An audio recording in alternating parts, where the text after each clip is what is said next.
This is the Khmer Times News. My name is Paolo Bonini, and these are your headlines.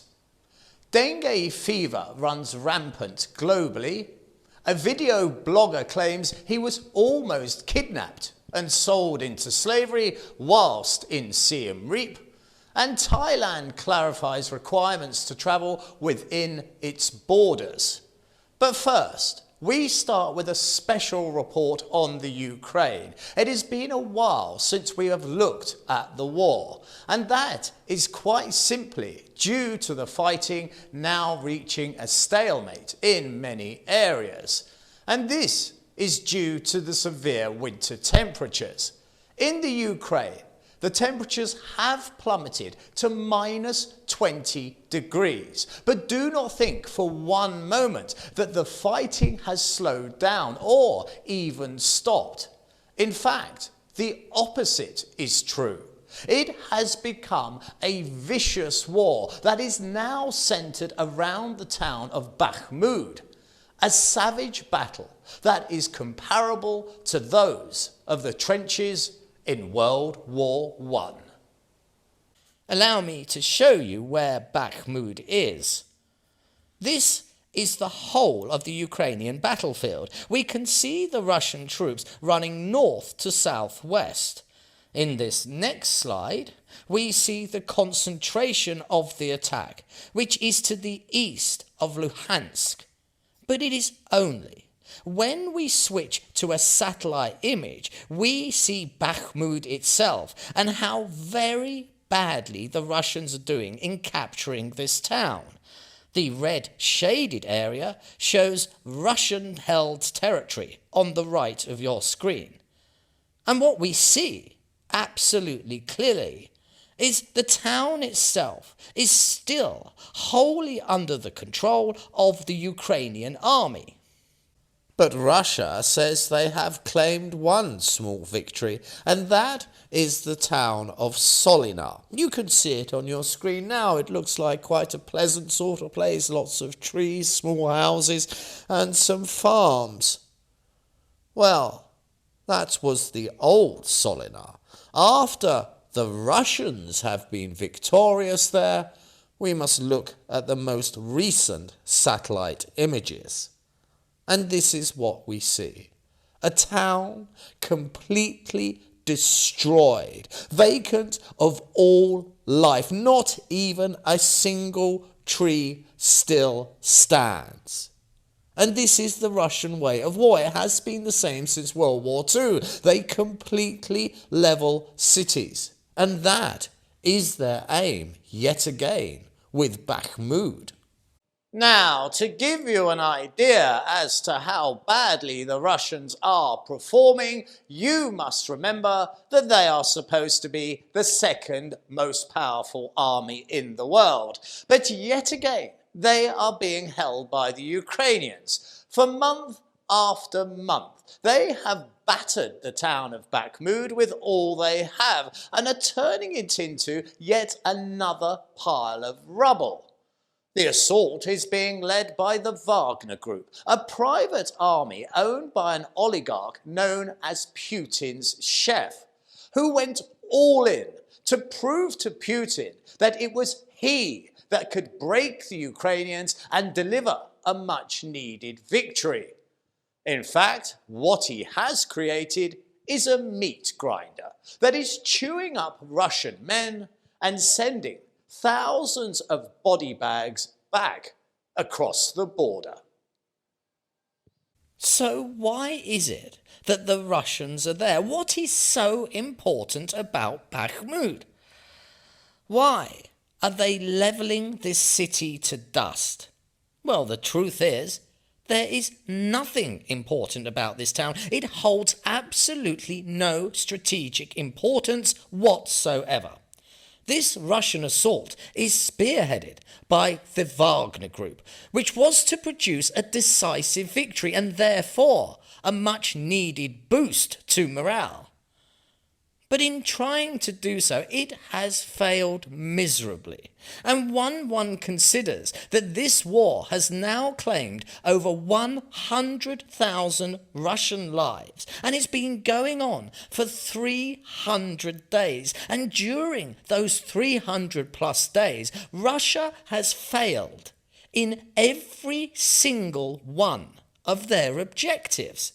The Russian troops are utterly demoralized. The whole war has seen them humiliated and soundly defeated on the land that they thought they could roll over. Some analysts say Bakhmut could well be Putin's Stalingrad. For as many a historian would tell you, the defeat at Stalingrad was the beginning of the end of Hitler's dictatorship. And now, back in the Kremlin, must sit a very worried Putin. He may well call his murderous folly a military operation, but the truth is, the only operation will be the decisive political cut when he is removed from his position as the unchallenged leader and a failed warlord of Russia. There has been an incredible sevenfold rise in dengue cases amongst young children within the kingdom in 2022. This has been a terrible shock to the health system that has tried so hard to get a firm grip on this situation. But it is not only Cambodia that is seeing a rise of this disease, it is marching forever onwards, spreading misery across the globe. Before 1970, only 9 countries in the entire world had experienced severe dengue epidemics. But now it is endemic in more than 100 countries, and it just continues its relentless spread across the globe. One estimate indicates that 390 million dengue virus infections occur each year globally. An incredible 4 billion people are at risk of infection. Despite the risk of infection now existing in 129 countries, a whopping 70% of actual infections are in Asia. The number of dengue fever cases reported to the WHO increased over 8-fold over the past 2 decades, from just 500,000 cases in 2000 to 5.2 million in 2019. Now those numbers are quite staggering. A disease that had 500,000 cases has now multiplied to up to 5 million in just 9 years, and the surge of dengue does nothing but to continue to spread. Reported deaths between the year 2000 and 2015 have also rocketed from 960 to well over 4,000. But the real tragedy is behind those numbers, because the most widely affected are children. As mentioned, back in 1970, only 9 countries in the entire world had ever experienced severe dengue epidemics. The disease is now a continual curse in more than 100 countries, spreading to Africa, Southeast Asia, the Western Pacific, and even the Mediterranean, not to mention the Americas. The threat of a possible outbreak of dengue also now exists in Europe. A local transmission was reported for the first time in France back in 2010. It seems this spectre of death is no longer a concern only of Asia. Its relentless march has seen it arrive at the doorstep of the first world, and its shadow of death only ever lengthens.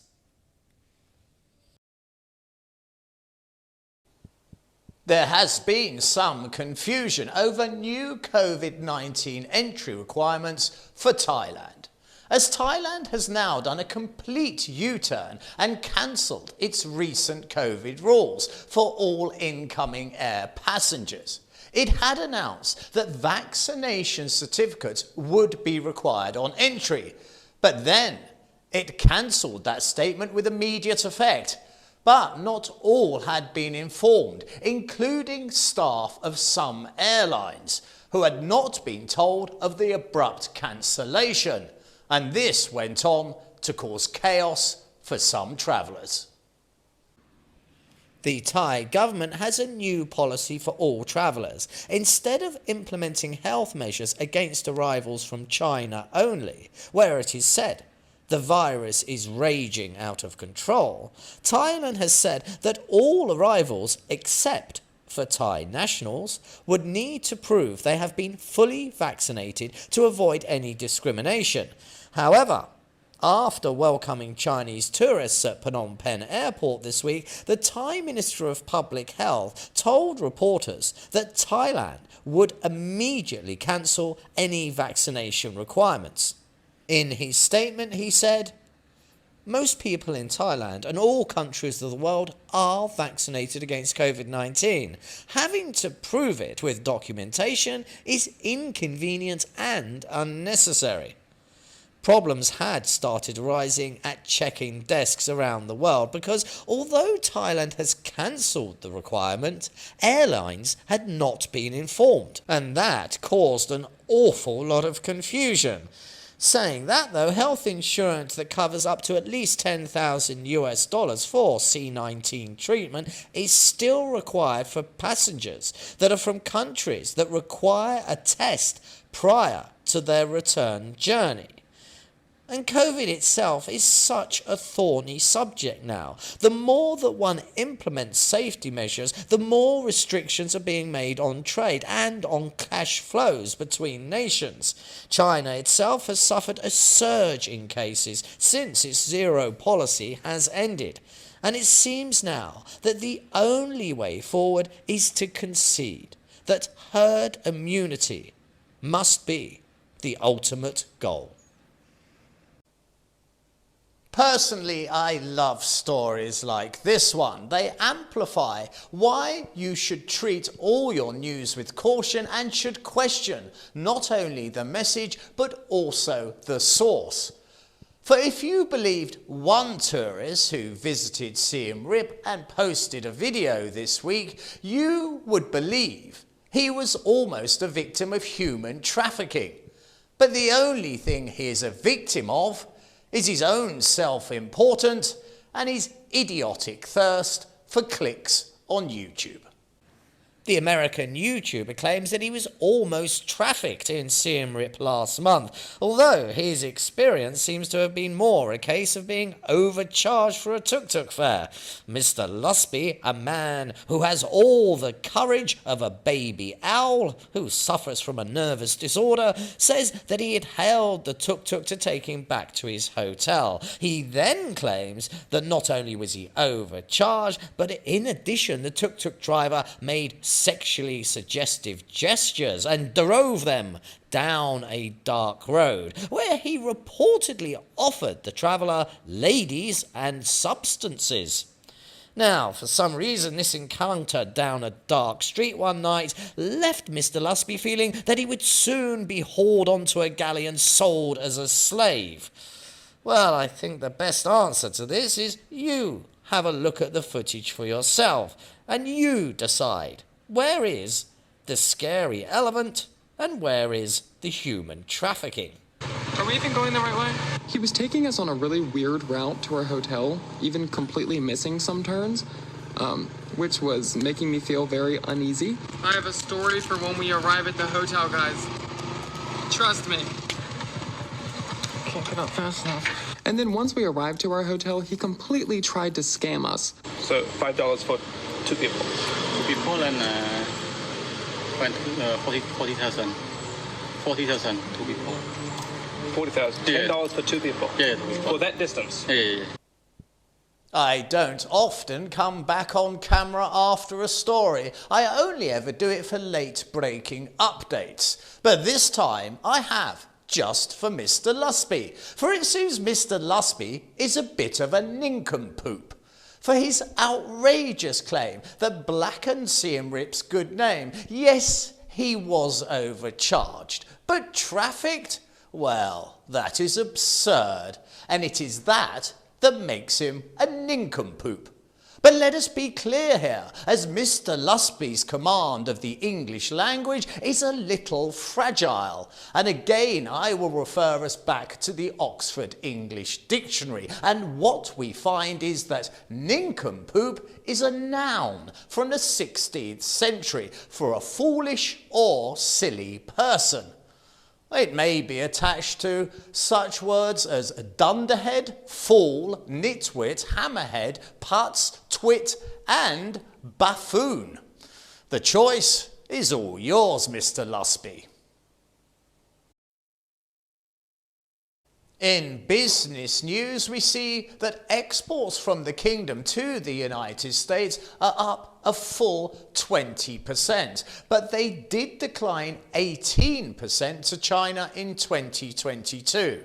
Now, the rise of exports to America is much more impressive when one considers that America is the #1 country for exports from Cambodia, and they are worth a very impressive $9 billion. The United States continued to be the biggest export destination of Cambodia in 2022, as the kingdom shipped goods worth $8.9 billion to that country, a near 20% increase compared with 2021. However, Cambodia's exports to China were worth only $1.2 billion last year and showed a near 20% decline for the year. The US share in total exports for Cambodia stood at a grand 40%, whereas China's export share was recorded at a much smaller fraction, just 5% in 2022, according to data from the General Department of Customs and Excise. Now, many would have guessed China could well be the #2 slot for exports for the kingdom. But in fact, this latest data showed that Vietnam was the second biggest export destination, with $2.2 billion in trade. The report also showed that Cambodia imported primarily from China in 2022, and those imports surged by 8% and stood at nearly $10.5 billion, whereas imports from America showed a decline of 7% over the same period. Now, there has been talks of a Cambodia-China trade hub to boost the trade between the two countries to address some of the imbalance. As a developing country like Cambodia, it is a much healthier economic plan to sell more than you buy in. And this is the aim to help develop the country's economy. And now it's time to look at our sports news.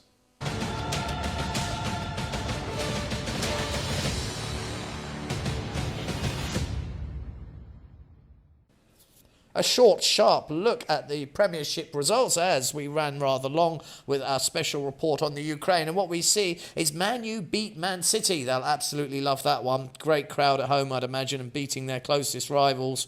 Well, it was a fun day out for them boys. And also, Arsenal beating their closest rivals, which is Tottenham. And they beat them 2-0, but they did it away, which always feels that much better. It makes the journey home so much nicer when you beat a team away. Chelsea beat Crystal Palace 1-0, which is a tragedy, really, because jolly old Palace need the points. They're heading towards the bottom of the division, and a nicer bunch of lads than Crystal Palace fans you could not find. So we'll be cheering them on next week. It's time to have a look ahead and see what the weather has in store for us next week. Time for weather bingo. Pick a day next week where there's going to be no cloud. Will it be Thursday, Tuesday, Monday? Pick a day, pick a day. Okay, here we go. Let's look at the chart. And every single day has got clouds. So what have you learnt there? What you've learnt is never gamble online. You always lose. The weather itself, it's so mundane, we may as well be living in Belgium. Sunshine and cloud throughout the whole board. Humidity about the 50% mark. The wind has increased slightly, just a gentle breeze. Is up from being just a tickle, and the threat of rain is pretty much non-existent. So we're back to dry weather with a bit of cloud. This has been the Khmer Times News. You can contact myself at the studio by mailing us at ktnewsstudio@gmail.com. Please do subscribe and comment and stay up to date with all the breaking news by following us on both Facebook and Telegram. This has been Paolo Bonini, and that was the week that was. I'll see you next Saturday for your weekly roundup.